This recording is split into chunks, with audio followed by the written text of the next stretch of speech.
पहाड़ी इलाकों में पहाड़ की चोटियों पर छोटी छोटी आबादियाँ होती हैं। इन आबादियों के लोग एक पहाड़ से दूसरे पहाड़ तक जाने के लिए डोली लिफ्ट का इस्तेमाल करते हैं। ये आम चेयर लिफ्ट या केबल कार की तरह नहीं होती, बल्कि ये देसी साख्ता है। डोली लिफ्ट के लिए दो पहाड़ों के ऊपर मजबूत पिलर बनाए जाते हैं और इन पिलर्स के ऊपर चरखियाँ लगी होती हैं, जिसे आप मूवेबल पुली भी कह सकती हैं। इन चरखियों के साथ लोहे की केबल्स अटैच होती हैं और इन केबल्स के ऊपर डोली लिफ्ट को चलाया जाता है।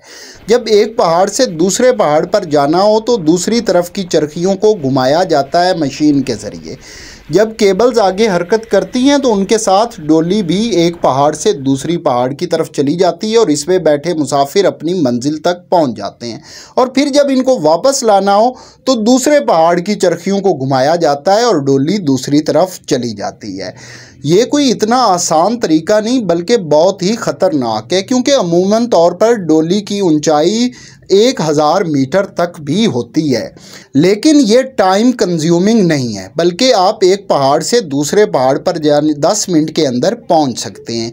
जबकि इसके मद्दे मुकाबिल अगर दो पहाड़ों के दरमियान पुल बनाया जाए तो वो इकोनॉमिकली पॉसिबल नहीं है। और अगर एक पहाड़ से उतर कर वादी में आएँ और फिर वादी से दूसरे पहाड़ पर जाएँ तो इसके ऊपर बहुत ज़्यादा वक्त भी लगता है और एनर्जी भी लगती है। इस वजह से मकामी लोग डोली लिफ्ट को प्रेफर करते हैं। चैनल को सब्सक्राइब जरूर कीजिएगा। पाकिस्तान सागा में एक बार फिर से खुशामदीद। 22 अगस्त 2023 बरोज़ मंगल सुबह 7 बजे बटाग्राम की तहसील अलाई में ऐसी ही डोली लिफ्ट का इस्तेमाल किया गया, जिसके अंदर 6 बच्चों समेत 8 अफराद सवार हुए।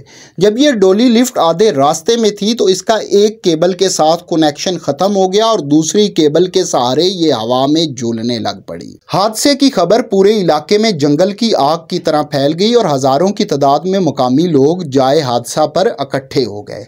फौरी तौर पर ज़िले इंतज़ामिया को इतला दी गई और बटाग्राम के असिस्टेंट कमिश्नर और डिप्टी कमिश्नर मौके वारदात पर पहुंचे। उनके साथ सिविल रेस्क्यू टीमें भी थी, लेकिन इन टीमों ने जाए हादसा को देखते ही रेस्क्यू से माजरत कर ली, क्योंकि ना तो इनके पास ऐसे आलात थे और ना ही ऐसे रेस्क्यू मिशन का कोई तजर्बा था। लिहाजा ज़िले इंतज़ामिया ने पाक आर्मी से मदद तलब की। दिन 12 बजे जब हादसे को 5 घंटे हो गए थे तो पाक आर्मी की टीमें जाए हादसा पर पहुंची और GOC एबटाबाद की क़यादत में रेस्क्यू मिशन शुरू कर दिया गया। इसके लिए हेलीकॉप्टर इस्तेमाल करने का फैसला किया गया और हेलीकॉप्टर के ज़रिए एक फ़ौजी को डोली लिफ्ट तक नीचे लटकाया जाना था। कहने को तो ये ऑपरेशन बहुत आसान लग रहा था, लेकिन इसके अंदर कई मुश्किलात थी। पहली तो ये कि जो केबल डोली लिफ्ट से अलहदा हुई थी वो अब भी फ़िज़ा के अंदर झूल रही थी और लिफ्ट से 15 फीट ऊपर थी और रेस्क्यू एहलकार के उसके साथ टकराने के खदशात थे। दूसरा, पहाड़ों के अंदर इतनी बुलंदी पर हवाएं बहुत तेज़ी से चलती हैं और इन तेज़ हवाओं की वजह से भी ख़तरा था कि रेस्क्यू एहलकार या अगर किसी बच्चे को लिफ्ट में से निकाला जाता है तो वो इन हवाओं की वजह से अनबैलेंस हो सकता है। तीसरा, हेलीकॉप्टर के रूटर्स जब घूमते हैं तो ये हवा का दबाव नीचे की तरफ बनाते हैं, जिसकी वजह से हेलीकॉप्टर ऊपर उठता है। जब ये हेलीकॉप्टर डोली लिफ्ट के बिल्कुल ऊपर गया तो इसके रूटर से बनने वाले प्रेशर की वजह से डोली लिफ्ट झूलने लग। और जो चौथा मसला था वो हेलीकॉप्टर का था कि हेलीकॉप्टर ज़्यादा देर हवा के अंदर मुअल्लिक भी नहीं रह सकता। लिहाजा बार बार कोशिशें की गई और मुख्तलिफ इक़साम के हेलीकॉप्टर इस्तेमाल किए गए, लेकिन फिर भी बच्चों तक पहुंचा नहीं जा रहा था। 5 बजे फौजी एहलकारों ने पहले बच्चे को रेस्क्यू किया और उम्मीद की किरणें जाग उठी, लेकिन मसला अब भी बाकी था, क्योंकि हेलीकॉप्टर के ज़रिए जो ऑपरेशन हो रहा था ये टाइम ले रहा था और आगे रात होने वाली थी और रात के दौरान हेलीकॉप्टर का रेस्क्यू मिशन इतना आसान नहीं होता। और दूसरा, शाम के वक्त हवाएं काफ़ी तेज़ी से चलने लग पड़ी थी। लिहाजा फ़ैसला हुआ कि अगर हेलीकॉप्टर ऑपरेशन नाकाम होता है तो इसका बैकअप भी होना चाहिए। जब तलाश शुरू की गई तो पता चला कि इस्लामाबाद के अंदर हेवन वे जिप लाइन के नाम से कंपनी है, जिसके एहलकार अपने काम में बहुत ज़्यादा माहिर हैं। मोहम्मद अली सवाती उस वक्त मानसेरा के अंदर मौजूद थे, जिनको लाने के लिए हेलीकॉप्टर को फौरी तौर पर भेज दिया गया। जब तक मोहम्मद अली सवाती जाए हादसा पर पहुंचते तब तक 3 बच्चों को रेस्क्यू किया जा चुका था, लेकिन शाम के साए फैलने लग पड़े थे। लिहाजा फौरी तौर पर हेलीकॉप्टर के जरिए रेस्क्यू ऑपरेशन को ख़त्म कर दिया गया और मोहम्मद अली के जरिए ग्राउंड ऑपरेशन शुरू कर दिया। मोहम्मद अली सवाती को जिप लाइन के जरिए डोली लिफ्ट तक पहुँचाने का फैसला हुआ। शाम 6:30 बजे मोहम्मद अली सवाती ने काम शुरू किया और रात के 10 बजे तक तमाम 8 बच्चे जो थे उनको रेस्क्यू किया जा चुका था।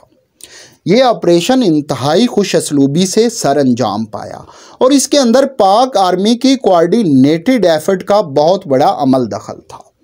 लेकिन सोशल मीडिया के ऊपर सुबह से बहस चल रही थी। पहले तो एतराज़ किया जा रहा था कि आर्मी इतनी देर क्यों लगा रही है, इनके पास तजर्बा या सलाहियत नहीं। लेकिन जब पहले बच्चे को रेस्क्यू कर लिया गया तो तब ये एतराज़ उठाने लग पड़े लोग कि ये पहले भी किया जा सकता था, लेकिन मीडिया कवरेज के लेने के लिए पाक आर्मी ऐसा नहीं कर रही थी। और जब ये खबर आई कि बाकी बच्चों को मोहम्मद अली सवाती के ज़रिए रेस्क्यू किया गया है तो तब कहा जाने लग पड़ा कि मकामी लोगों ने अपनी मदद आप के तहत बच्चों को रेस्क्यू किया है और आर्मी चली गई थी। और ये तीनों बातें मुकम्मल तौर पर झूठ है। इसके अलावा आर्मी बेशुमार थी, सिविलियंस बहुत ज़्यादा थे, रश था बहुत ज़्यादा, 5-6 हज़ार लोगों का रश था तकरीबन। उस रश में फिर हमें आर्मी ने सारा सपोर्ट किया। आर्मी ने हमें हर जगह पे मतलब सपोर्ट किया। मेरा ये जो भी प्रोजेक्ट था हेवंस गेट का, इसको हमने रेस्क्यू करना था, इसमें 80 to 70% हमारे साथ आर्मी कर रही थी सारी चीज़ें। क्योंकि जो हेलीकॉप्टर के ज़रिए डिले हुआ वो तेज़ हवाओं और मुख्तलिफ टेक्निकल वजूहात की बुनियाद पर था। और मोहम्मद अली सवाती भी कोई मकामी शख्स नहीं है, बल्कि इसको इस्लामाबाद से पाक आर्मी ही लेकर आई थी और पाक आर्मी की कोऑर्डिनेटेड एफर्ट थी जिसके ज़रिए बच्चों को रेस्क्यू किया गया। अगर पिछले साल आप मिसाल लें तो इसी इलाके के अंदर 5 लोग दरिया के अंदर फंसे रहे।